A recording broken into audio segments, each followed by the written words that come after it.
Hello everyone. The script that we will be learning today is Fraktur minuscule, that is the Fraktur lowercase alphabet with a flat brush. Now the very first question that would arise in anybody's mind is, what is the difference between steel nib and a flat brush? So if you are new to Fraktur, I would recommend you to begin with this steel nib. That is because the steel nibs are hard and easier to control. But if you have been practicing Fraktur for a while with the steel nibs, I think there would be no problem in beginning with this flat brush. So now let me tell you about the tools that we are going to use today. The first tool that we have is this 25 mm flat brush. This we will be using for creating the background. Then we have this 12 mm flat brush. This we will be using for writing the alphabet. Along with this flat brushes, we have a couple of round brushes and a palette that we will be using for mixing the pigment. Now the very important part of this writing with the flat brush is the pigment that we will be using. As far as Fraktur is concerned, most people usually use gouache as the medium. Since gouache is not that readily available, we'll have to resort to some other medium, and as far as the various pigments are available in the market, I found this poster color very good to use. The poster color that I'll be using today is this Camlin poster color. Now there are two variants of the poster color that are available in the market, a normal one and a premium one. Obviously premium one has a better in quality as compared to the normal one, so we'll be going with this premium range itself. The next important thing is the palette that we'll be going to use. This is a steel bowl. This I'll be using as a palette here. The quality of the palette should be such that it should be wide and deep enough to allow the brush to get completely inside into it when taking on the pigment. Now, how should the pigment be made? We'll be taking some amount of the poster color into the palette with the help of a round brush, and then we'll be mixing water with the help of a dropper. So this is the dropper that we'll be using. We will not be adding large amount of water at one time because the consistency of the pigment is of paramount importance. If we add less amount of water, so that will make the mixture very thick, and then when we will be taking that mixture onto the brush and then drawing the strokes, the friction on the paper would be too much and we will not be able to get a smooth stroke. On the other hand, if the amount of water is more, so the mixture will become very fluidy, and then the kind of texture that we usually get with the poster color will not be able to achieve that. Also, if the water is too much, it will lead to blotting of the paper. First of all, we will be using this yellow poster color to create a background with the help of this 25 mm flat brush. And the concentration of the yellow poster color would be less because when we are creating the background, we want less amount of ink to come onto the background, and that will give a very cool texture. For the main alphabet, we are using the black poster color, so the contrast between the background and the alphabet that would come out would be great. Next, the line spacing. Because I am using this 12 mm flat brush for writing the alphabet, the line spacing that I am using is 5 centimeters. So, without any further ado, let's get started. We'll be adding a small amount of poster color to the palette.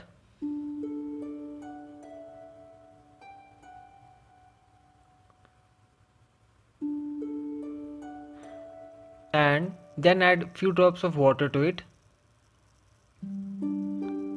and then mix it thoroughly.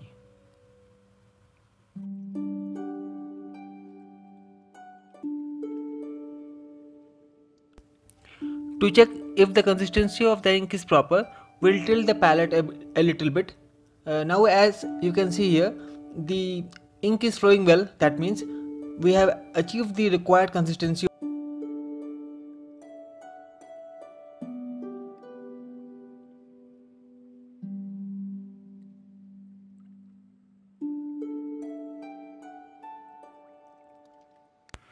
Since the density of the color is less, we can see here the variation of colors that we are getting in a stroke.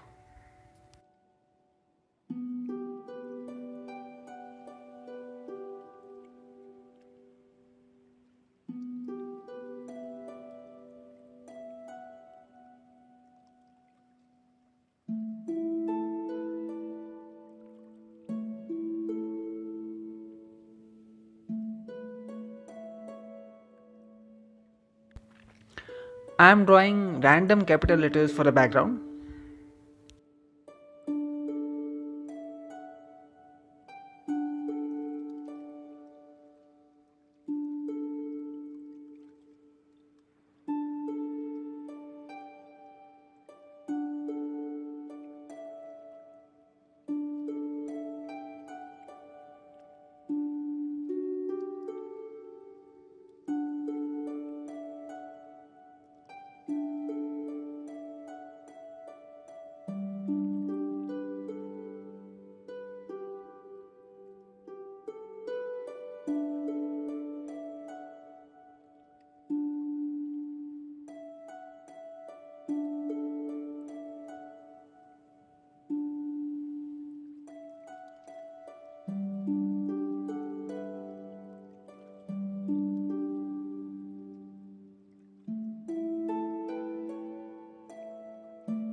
While dipping the brush into the color, we have to wipe off the extra color along the edges of the palette, like this.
Now we are done with the first layer, that is the background.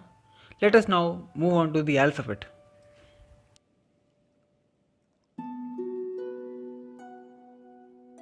So here is the letter A.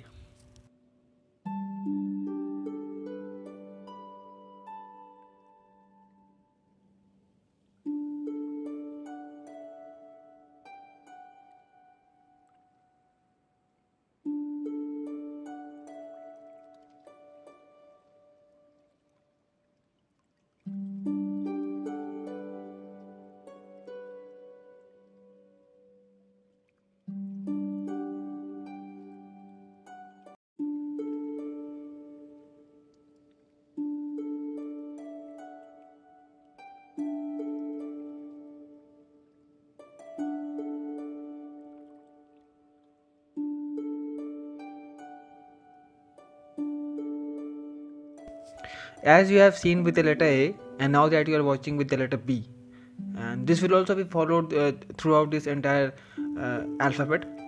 We are making the base stroke a little broader. Once the concavity of the stroke is towards inside, and at the other time outside. So this imparts a kind of stability to the stroke. Also, it increases the aesthetic value of the stroke. But this is utterly one's individual preference. One can either go only for the concavity towards inside or outside, or he can go for both the concavities. There is no such hard and fast rule about it.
Beware not to confuse this letter I and J taken together as letter Y, though it gives the same appearance.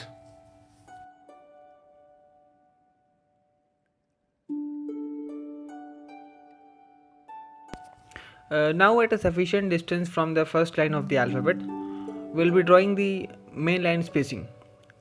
People also draw this lines for ascender as well as descender strokes, but that is completely one's call. I choose to draw only the main line spacing.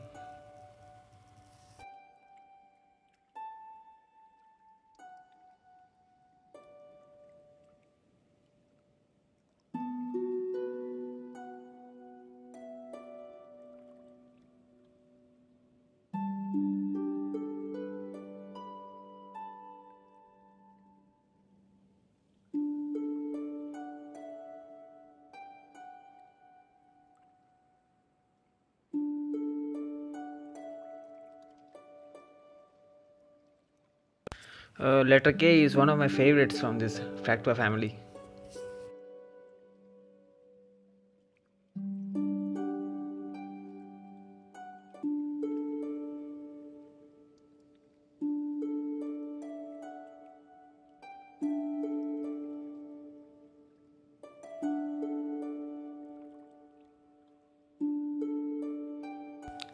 You saw that first stroke of the letter L?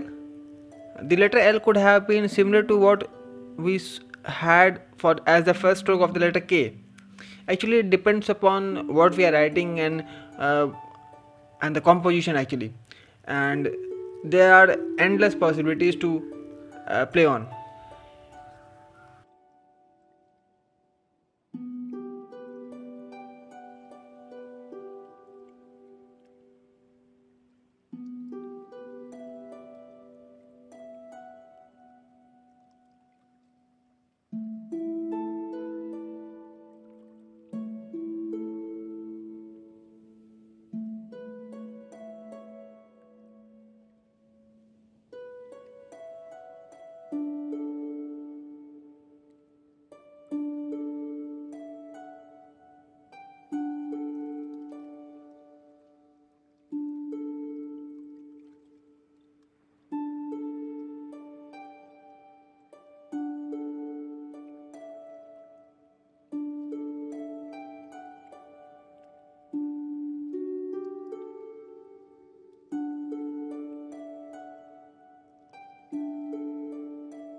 Let us once again draw the main line spacing for the third line.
Now I think you can correlate with what I had said about the letters I and J drawn together.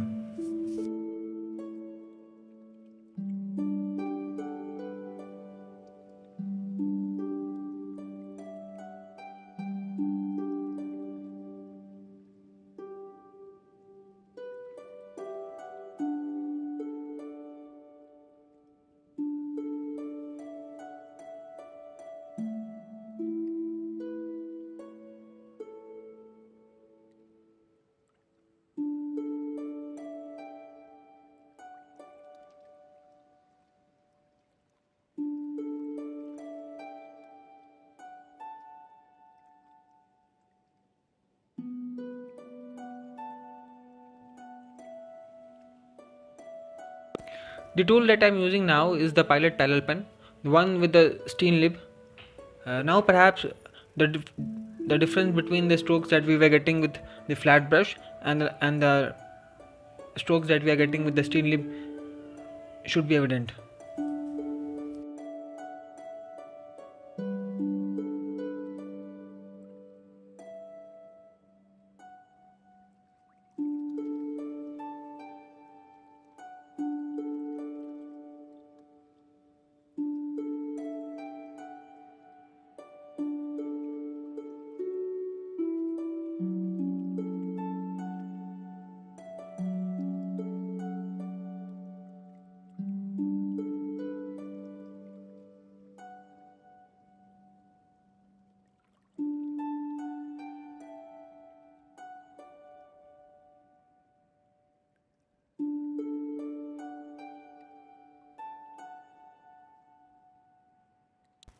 So this was a little video explaining certain aspects of the Fraktur lettering using this flat brush.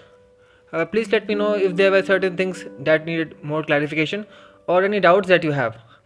Also, you can reach me at my social networking handles, the link of which I'll be giving below. And I'll be back with some more videos and more concepts soon. Till then, happy writing.